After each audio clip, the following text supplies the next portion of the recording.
welcome to my talk called Blockchain More Than Bitcoin. I'm super happy to be here at this very amazing, biggest Confitura I've seen so far.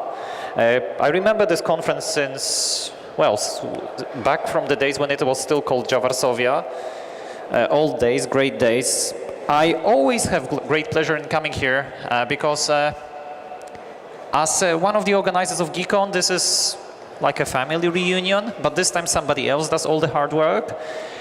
My name is Andrzej Grzesik.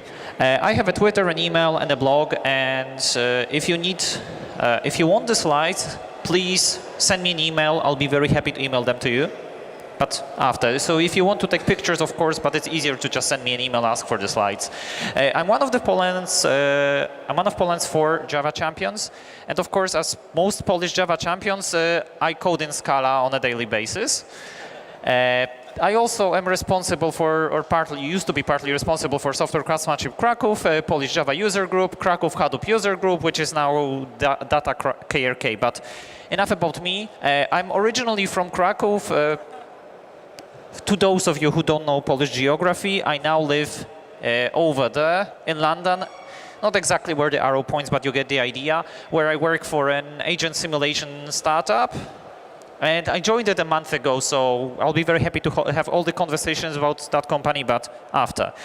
Important thing, I'm not going to go to the party, and because I'm flying back home later tonight, if you want to have conversations with me, let's do it immediately after the talk, because later I will have to disappear. So, blockchain. Well, some people say it's a revolution. Some people say it's going to change absolutely everything. Some people say that it's going to add me another level of echo. Maybe a bit of... Okay, it's going to be fun. So, anyway, blockchain revolution. Why? Why is it revolutionary? What changes? Well, it changes how we interact. If I want to give somebody money, I can, well, get some Polish zlotys, well, just hand it to somebody. Or I can send somebody a transfer. But if I want to do a transfer, well, whoever works in finance, I think Koziołek here knows quite a lot of transferring money, how many systems are involved. If I want to do a bank transfer, probably a few intermediaries, probably a few companies as well. So there are intermediaries. And people make money being the intermediaries. This same goes for credit cards, same goes for other industries. A lot of businesses and a lot of organizations rely on those barriers that exist when you want to send money from one place to the other, especially if you try sending money abroad. Who tried to do a transfer to the US? Yeah, some hands. You know the pain, you know how different the banking systems across the ocean are. It's a pure joy, of course. It can be done, but it takes time. It's just different to what we do. So blockchain, one thing that is potentially revolutionary here. It's, well, changing the way we interact. It's going to be more direct without the intermediaries. And, well, some people also say that it's going to be new money. But I want to stop at that and talk about money for a moment. Because, well, Bitcoin, could it replace good old Polish zloty? Could it replace euro? Could it replace the dollar? Well, what makes money money? Money needs to have a few properties to be useful as money. It needs to be scarce, as in it has to be relatively hard to produce new something that represents value. If anybody can print 100 zlotys at home, well, the value of 100 zlotys becomes much lower because it's so easy to I want to buy a table, I just, well, print some at home and then I give it to the person who has the table. But why would the person who has the table then take this money if they can print easily? You get the idea. Money has to be divisible. So if I want to buy a newspaper, if I want to buy a cow, obviously they are going to be worth a different amount. So I have to be able to represent that accurately. So Polish zloty does it with grosze.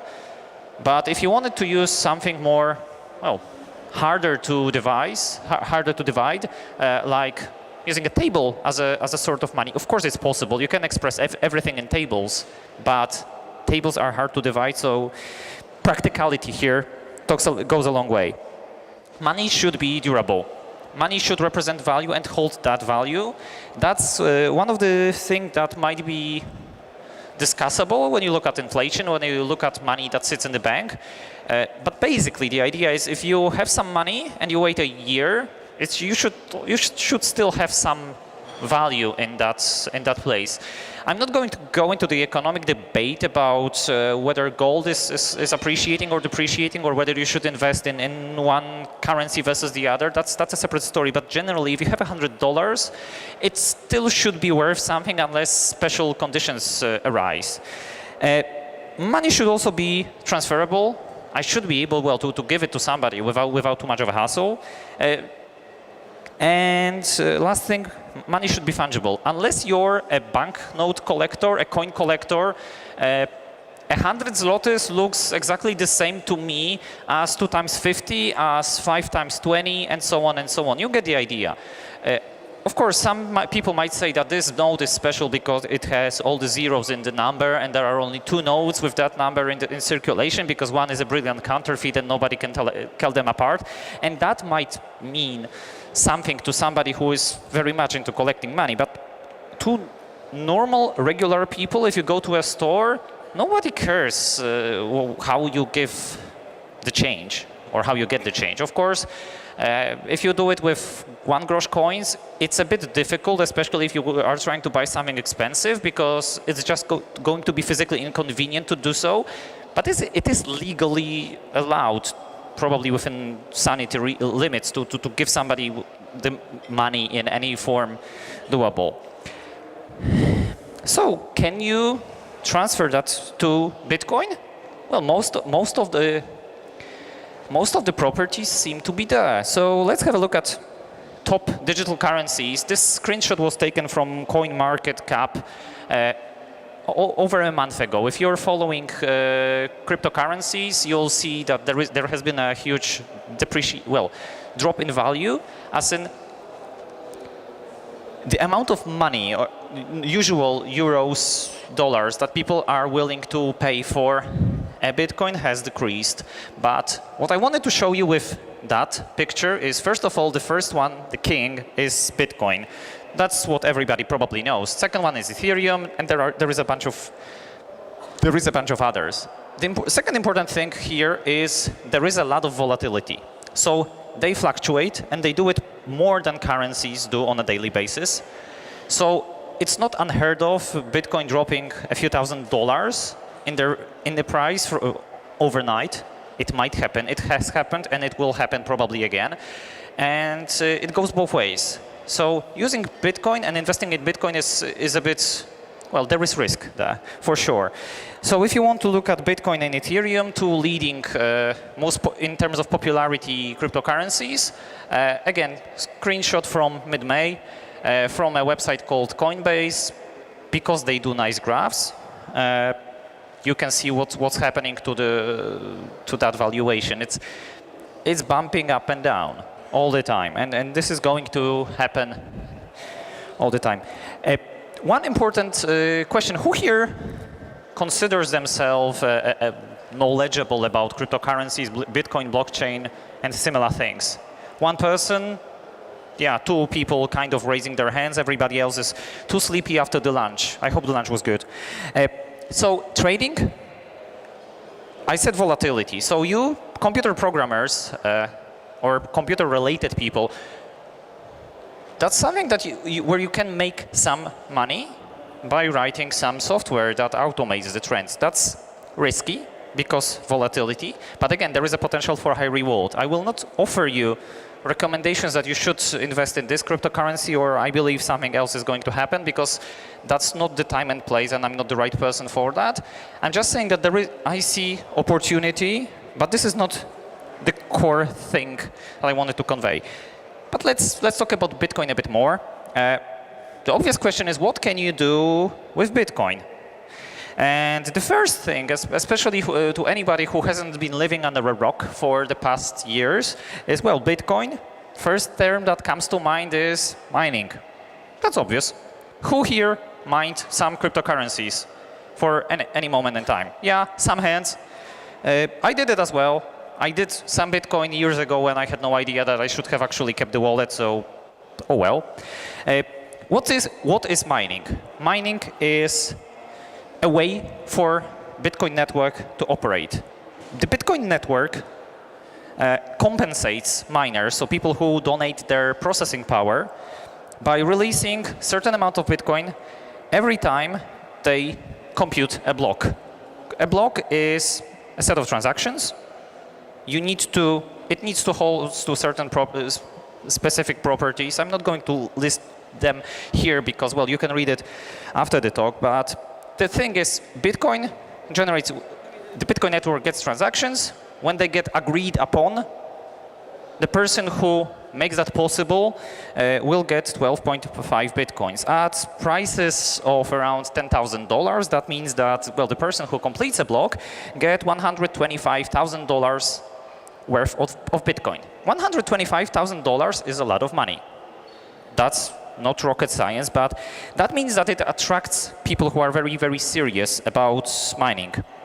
If you wanted to get into Bitcoin mining right now, that would be hard, because you would be competing about people who take entire shacks, entire warehouses, and fill them with Bitcoin miners. By Bitcoin miner, I mean chips, ASICs, specifically designed for the purpose of mining Bitcoin. So people in, for example, China, or people with connections, people in places with very cheap or free electricity, well, you're up against them. And there is a lot of computing power available to that.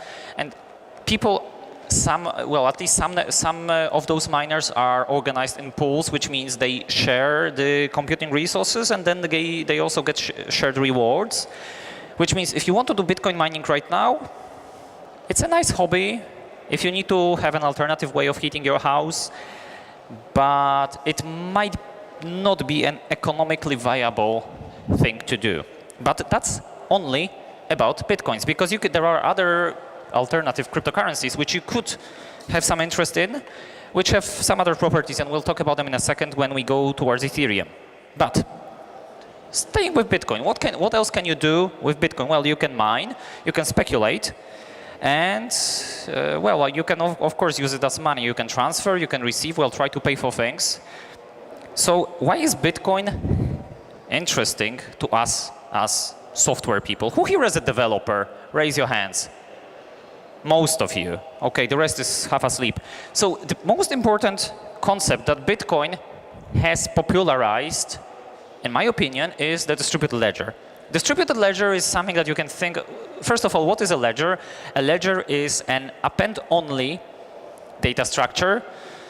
Think of it as a notebook from which you never tear pages, and you only add at the bottom, and then you turn the page when something happens. Well, this is a good representation. The fact that the notebook is distributed means, well, there are multiple notebooks, and you can exchange transactions and agree with multiple people. This is what distributed ledger is. And then Bitcoin also has a feature of being expensive, but not expensive in terms of the cost of how much dollars do I need to invest to buy one Bitcoin for myself, but it takes a lot of energy to make a proper transaction. It costs me literally nothing to go to a kiosk and buy a newspaper. But on the other hand, if there are transaction fees that are connected with every transaction, and because mining is so difficult and so energy consuming, it raises a question of how useful is Bitcoin as a currency. Can it be the currency of the future if it will be very difficult for a transaction to go through, for example, in 2 weeks? Imagine you go to a shop, you go to a wonderful pizzeria, and you want to pay in Bitcoins, but because the network is so overutilized at that very moment, you can't pay because the transaction will go through probably in about 2 weeks. But you're hungry right then and there, which means, well, can you even pay with Bitcoins? So to me, that raises a huge question. Second thing, mining, a lot of energy goes into that. I'm not going to go the ecology way here, because that's an open question, that's a completely separate debate, but it takes a lot of energy just to do anything on the Bitcoin network, which means if you want to use it as a foundation of something, I think effectiveness should drive our solutions, and I have a bit of a problem. So let's look at Ethereum. So Ethereum, similar concept to Bitcoins, as in it can be used as a money. They have their own token. They have been designed with being resistant to mining on specific chips. So people have so far not created mining optimized processors for Ethereum, which meant two interesting things. This is what Ethereum mining looks like. Well, graphic cards. If you're a gamer, you might have noticed that costs of graphic cards have skyrocketed recently, or basically instead of decreasing, they started going up. That's because of miners, because they started buying cards at bulk, plane by plane. So imagine a cargo plane full of graphic cards goes to a mine, and that's exactly what has been happening. So NVIDIA, very happy about it, of course. AMD probably as well. Specialized computers, but this is something you can do at home. This is something that, for example, if you live in the UK and you're using probably British Gas or some other energy supplier, you can calculate how much electricity you need to give to a Bitcoin miner, and you can see how much heat it generates. You can consider this a viable replacement for one of the rooms. It makes economical sense. That's one. Second thing, you also generate tokens, which means you get Ethereum. Ethereum is a couple £100 at the moment.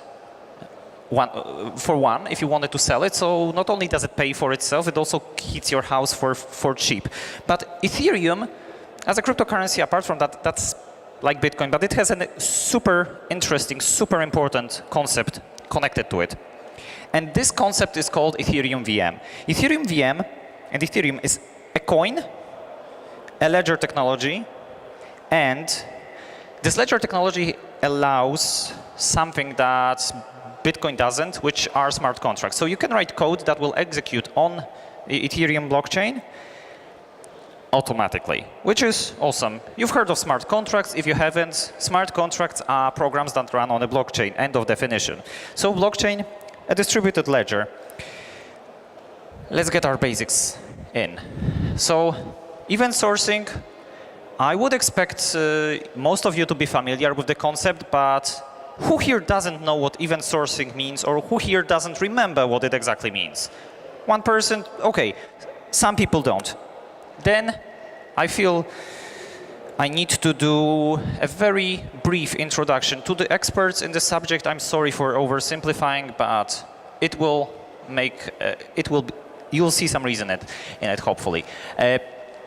If you think about how you can represent certain entity, an entity and any state in a database, well, there are two ways. You can represent the current state, or you can actually make it look at the problem differently and store events that mutate that state, and then the current state is calculated by analyzing the events that go through. This is exactly what banks I would expect to do when it comes to your account balance.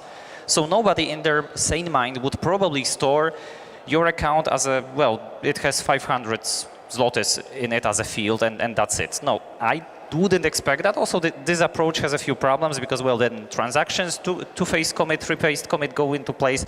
It's a nightmare. What happens in a lot of places instead is you store events that are relevant to that entity, to your account, to whatever else is being modeled in the system. And then if you want to calculate what's the balance on the, let's say, 6th of January, well, you see 2,000 plus minus 500, easy.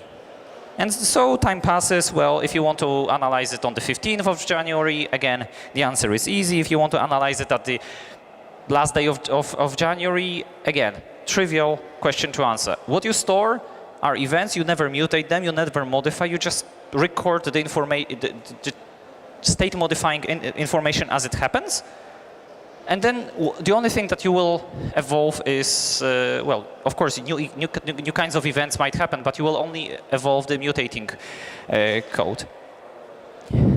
Somebody very curious and somebody very cautious might ask, what happens when there is a lot of events to process? Will it not take a long time? And that would be a very correct question to ask.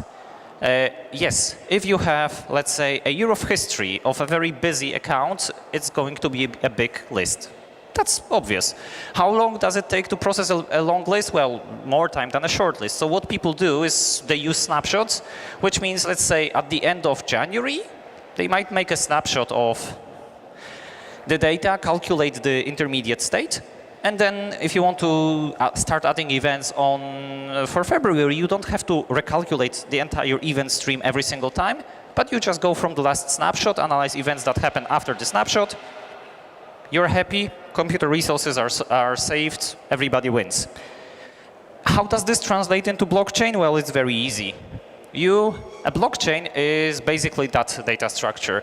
People familiar with Java can understand it immediately.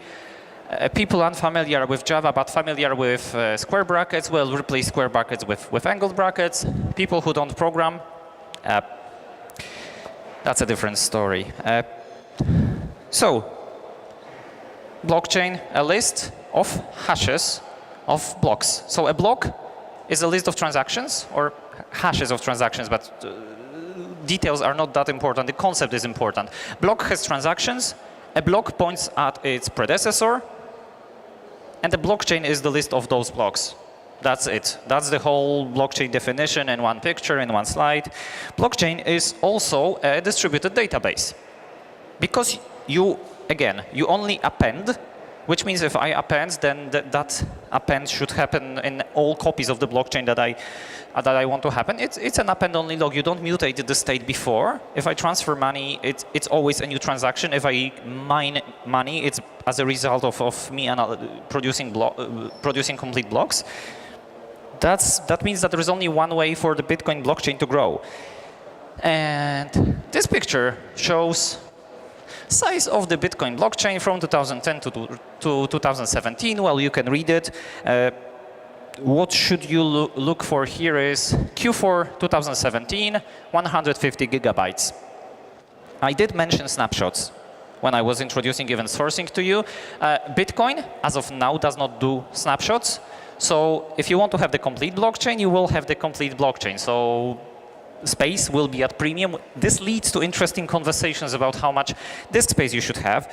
And I also mentioned it's an immutable append-only log, which leads to interesting questions. What if there is a regulatory reason for why you should not have certain kinds of data on your computer? Because, I don't know, let's consider a crazy political system which bans all pictures of cats. So cat pictures are, from now on, illegal in a country of something. Pick your own name here. But then Bitcoin transactions have metadata. It's about 40, it's exactly 40 bytes per transaction. And if somebody puts in links to cat pictures, does it make the blockchain illegal? Does it make it illegal for you to play with that data? Or if somebody just shards pictures into a lot of small pieces and then puts those pieces into the metadata, does it mean that you actually have a complete cat picture by having the blockchain? Well, you get the idea. It might be interesting for legal reasons to analyze this. And this will, of course, make the world much more complex. US is tackling that problem at the moment. And because it's an append-only log, if there is content that becomes illegal, there is no way for you to remove it from it, which means you might be even prevented from playing with that, from interacting with this data in a specific geography. And then let's look at the whys. I told you about the distributed ledger. I told you about something about the money. Why should you even care? Well, if we look at how we humans interact, usually we do it in a very analog way. So I do something, I probably do create a written perception of my action. If I want to do something in an office, maybe. I create this written note that, well, I would like to get an insurance, let's say. Then there is some processing happening. And there is a medium of transmission. That information has to go to another person that will process this information further. And what happens is, usually, this is a protein-based thing. If you go to a typical office in here, the tax office, let's say, and you have to do it in person, you know, people are involved. Those are the protein interfaces. What it means is the process doesn't scale. That's obvious. It's slow. You know that. It's error-prone. We all know that. And it requires human intervention. Humans drive it all the way. So if you don't feel like working today, well, your part of the process might not happen, which obviously was a bit of a problem. So we went towards the internet and this situation in which we do have a similar situation, but the processing gets more and more automated. This is the computer revolution that we're all hopefully profiting from. We're automating the hell out of everything with SOAP, with REST, with other things. Services, serious companies, well, a lot of things start to work by themselves, or machines and systems talk to each other, which means humans are taken out of the critical path, which means it's easier sometimes, or it would seem, to do something. If I want to buy a plane ticket right now, I can do it with my computer. I don't have to go to a travel agent. Well, go there when their office is open. They don't have to call somebody else, and it's just easier. It's more convenient for me. It's more convenient for everybody. But that has a hidden problem. The hidden problem is here. How many databases does your organization have? Every single system that exists wants to have a bit of the data, which means there is latency because you need to talk to one database, the other database. You have a problem of, well, what's wrong with that? Well, we said duplicated data because multiple databases. We have storage costs because every database, every system has to live somewhere. You have latency problems because copying data over and over takes time.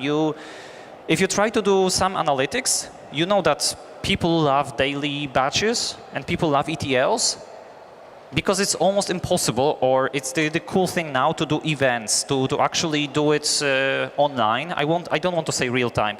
There is Maciek Pruchniak probably somewhere in Confitura. He usually talks about events, so of course there is cool tech to do and to process, but people are usually doing daily batches still as a major way of integration, which is quite sad. And if you want to know what the state of something is as of now, or the moment in which you're interested is really close to now, it's hard.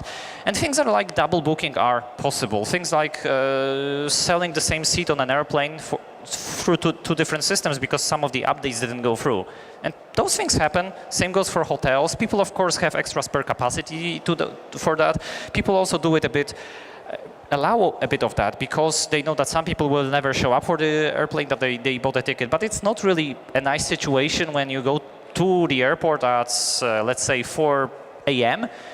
to fly somewhere, and then you learn, well, you don't get to fly today. And we have no other flight for you. Deal with it. That happens partly because of that. The problem is called double booking. The problem can be called double spend. If you're talking about money, you shouldn't be able to spend the digital representation of money twice. And so let's see what can we do about it. If only there could be a way in which my actions and your actions could be based on the same shared set of facts. That would be awesome. Wouldn't it? Well, of course. And here is where blockchain comes in. So that's a huge promise. That's a huge luring potential. Blockchain, distributed, so everybody gets to have a shared copy. Let's actually look at this slide a bit more. Why that is interesting? Because if I am a part of a side in a transaction, and then we can all share the same data between each other, and that data happens to sit in a shared database that we all trust, that means that we all rely on the same set of facts. We don't have to copy it over from the blockchain to Oracle, to MySQL, to something else, to something else, to something else. That happens automatically, eventually, because eventual consistency, but still, we reduce the number of fact storages. So, distributed, we talked about it, immutable, because append-only logs, which we discussed, and transparent. Because if you have a blockchain, in some implementations, you will see the complete history of the whole blockchain, which leaves a bit of a problem. Some people don't want to be transparent. Also, some companies, if they are trading together, they don't want anybody else to be able to see what happens, what information is being transferred. If I don't know, if I'm selling you something intimidating, I don't know, I'm selling you my old PC.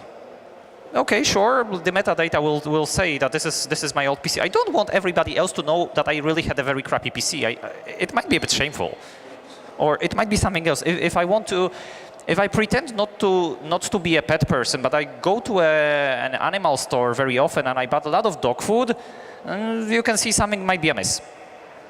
Obviously. Similar, there are other services for which I might pay for, which might be even more intimidating. Your imagination will drive you crazy. Very well here. Having a complete ledger means you can infer facts about people. You will know how they spend. You also know how useful that information will be to any marketing company. Now, it's impossible to remove things because, again, append only, no snapshots or no snapshots, but it's an append only world, which means if you have a court order to remove some traces of false information and you happen to have put that information on the blockchain, there is no way to do anything about it. What to do then? I don't know, but it's a problem. So, challenges. How does it transfer to companies? If you look at the blockchain, the type of which Bitcoin does, well, this is what multiple organizations, those are the fact registries that every institution would have in a typical broadcast blockchain. The challenge, obvious, secrecy. Who should know about each and every fact? If the fact doesn't involve, let's say, Bank D, why would Bank D have information and access to it? Of course, you can encrypt, and then you can triple encrypt because you only want some people to be aware of something and somebody else. But then if Bank D then does some transactions with the other banks, they shouldn't automatically get access to all of the previously shared information. It's hard to do in such a way. Which also raises a question of trust. Can you trust all the organizations on the blockchain? If you're a reputable bank or a reputable big fish, it's easy. You probably can trust the large institutions. I'm saying probably your moral questions are a great discussion spot for the after party. But can companies trust each other? Do they want to trust each other? It raises a question. So secrecy. You know what's the problem? The trust. That's one thing. But if you want to put money on the blockchain, as in have a blockchain that represents money, you need to put dollars on the blockchain. How you do it? You create a token that represents $100, for example. Now somebody else can create a token that represents 100 euros. If we want to make that exchange using the blockchain, we will send each other whatever it is that we're doing. Another part of trust is, can I trust the token representation coming from everyone participating in that? If I say I have $100, well, and I try to give it to you, paper notes are difficult to create. It's probably unlikely I'm a very skilled counterfeit artist and I can create very good $100 bills. But if I say that I'm giving you a blockchain representation of $100, there is no way, no limit for me to create those. So it's a question. What's the agreed rate that you want to transfer? For some third parties might be interesting because you might want to use the central bank's things. It's a lot of questions. The challenge that you might be led to because of the previous two are multiple blockchains. Why multiple blockchains? Because two companies want to cooperate. They want to have a shared fact repository. They might use a blockchain, and then they want to have a third company, but the third company shouldn't know of whatever the two are exchanging. So if you use the wrong technology here, well, you'll have to have multiple blockchains. If the blockchain technology that some set of organization is using isn't compatible, again, you will end up having multiple blockchains. What's wrong with having multiple blockchains? It's the same situation as we have now. You end up having multiple databases. Use cases for that. Digital representation of assets, that's obvious. If you want to exchange dollars with the blockchain, you have to create a token. If you want to represent car sales, same. If you want to do something else, well, you still need to put information in the blockchain somehow. Digital ledgers are themselves, it's a very useful thing for finance, obviously. It's also a very useful thing for the shipping industry. Why the shipping industry? Because if you have a container, a crate, and it gets sent from very, very far away, because we still haven't invented teleportation, it has to go through, through an ocean. It might take a few months. You want to notice what was the acceleration, what was the internal temperature, humidity, and have a record that's untamperable, that nobody opened it, took the goods, gave you fake ones. Of course, if they do that, or if somebody steals the whole container or the whole ship, well, you know that you have a problem, but that's a different story. The case that you would like to prevent is somebody giving you a crate, and yeah, this is the original thing. Those are, I don't know, designer shoes. This is what they looked when they left the factory, and they might not be. And that's a very frequent case. Another thing is ICOs. ICOs or ICOs is a situation in which somebody wants to raise capital. They want to create a new digital currency. And they call an ICO, which means they will sell you some amount of those tokens, and you can exchange those. You will get those tokens for exchange. You will get those tokens for real money, which means effectively you fund them believing in whatever it is that organization is trying to produce. Then smart contracts. I mentioned this with Ethereum VM. Smart contracts is code that gets executed on the blockchain. This is what a smart contract might look like. This is sample Ethereum code. So Ethereum uses a language called Solidity. Who here is a Java programmer? Raise your hands. Bad news for you, this isn't Java. This doesn't run on the JVM. So all your knowledge that you have of the JVM and its behaviors, all your frameworks, goes out of the window. You can, of course, use a library like Ethereum J to interact with the Ethereum API, but you cannot write the contracts themselves in Java if you want to use Ethereum or a solution that is Ethereum-based. Also, because you put contracts in the blockchain and they execute automatically. So assume you put in a contract that calculates tax, and you put it in the blockchain, it will be there forever. Who here has written software that absolutely for sure will run forever very well, perfectly, without any problems? I know one thing, I'm not that person. I would be terribly afraid of code that's going to run for a very, very long time. Luckily, this code can be updated, but imagine somebody puts out code that runs in an automated fashion onto a public, very popular blockchain, and something wrong happens because there is a security problem. It will be an interesting situation, and it's going to be difficult. So why are people excited? The answer is facts, shared facts, and truly atomic transactions across organizations, because it's the same store. This is just to show you how excited people are. This is blockchain technology companies from 2015. You can only imagine how many companies are in that space right now. It should be enough to say that some companies in the US have changed their names or descriptions of how they operate just to add the word blockchain, and then their stock price skyrocketed. For example, Kodak added some blockchain products, their stock price went up just like that. So obviously there is a hype, but Java programmers, most of you here, should ask, what about the JVM? You promised to tell me about the JVM. And now there is a slide from, if you want to watch a video from J Barcelona, there is a talk that's building a blockchain in 50 minutes in Java. So you can have a look at that, or you can have a look at technology. One remark here, Corda, a library that I'm proposing is, first of all, I don't know if that's the only Java-based blockchain. I'm telling you that if you need a blockchain and you want it to run with Java, you can use Corda. I'm not saying that this is the best, or I'm not telling you that it's going to fit your purpose, but it has some interesting features which might mean that if you need to do a prototype, you could give Corda a look. The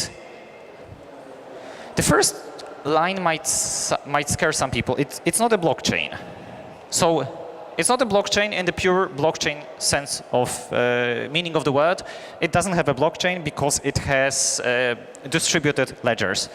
Distributed ledgers, but different organizations, different participants in the ledger have access to different information. There is no mining because there is no token.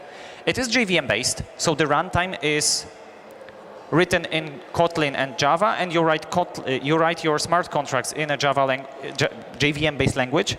It offers permission networks, and it's open source, which means if you want to explore and play with it, that's the GitHub link. Networks. The obvious thing is, why would you care about networks? Because if you I mentioned the multiple organizations wanting to share facts, but not wanting somebody else having access to them. One way that this might materialize is having multiple blockchains, but that doesn't really represent a radical change in what the world looks like. So instead of that, the idea is we do something like that. We all talk to each other, and our blockchains have some sort of a permissioning system so that I only see the transactions I should be able to see, and nobody else knows about them. Nobody else knows that somebody else is transacting. So what it looks like in Corda, if you have a distributed ledger, only the participants in a transaction will know about the contents of the transaction, which means not everybody has the complete history. This is why it's not a classical blockchain, because there isn't a complete blockchain. There is no concept of a complete blockchain with Corda, but you have permission networks. And if you want to write some code, this is what it looks like. Who knows which language that is? Some people are screaming Kotlin. Who screamed Kotlin first? Okay. Do you have the party ticket? So now you can have it. Come to me after the talk, 3 minutes. The difficulty in here is that this has an arbitrary processing time. So what that means, it's not really you run it and it then executes right now, because a smart contract can wait for certain conditions to happen in the real world. Or somebody else to sign another transaction, or somebody else to do something. Some participant needs to do something else, which means this can run for any amount of time. It can be a few minutes, it can be a few seconds, it can be a few days. If there are humans involved in the process, I don't know, somebody must authorize a step in a business transaction, obviously this will take longer. Which means writing this is fun. Well, this is a problem that Corda, the technology, and the runtime solves with fibers, but it is another interesting subject when you talk about writing smart contracts, because it's not that super easy. On the other hand, if you want to give it a try, go to corda.net, you know what to do, you're experienced people, or you know who to ask.